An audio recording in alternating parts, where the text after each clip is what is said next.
अस्सलामुअलैकुम नाज़रीन इकराम, जैसा कि आप देख रहे हैं ये लाहौर से कराची जाने वाली 14 डाउन अवाम एक्सप्रेस ओवरशूट होने की वजह से लोधरा के करीब ये हादसे का शिकार हुई।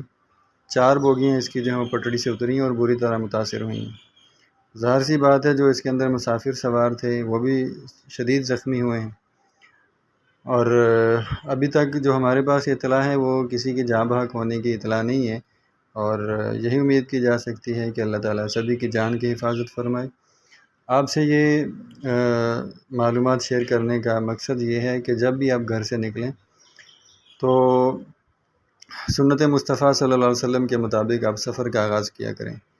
जितनी भी सफ़र की दुआएं हैं वो पढ़ा करें और सफ़र से जाने से पहले, सफ़र शुरू करने से पहले अगर हो सके तो 2 रकत नमाज नफ़ल भी पढ़ लिया करें।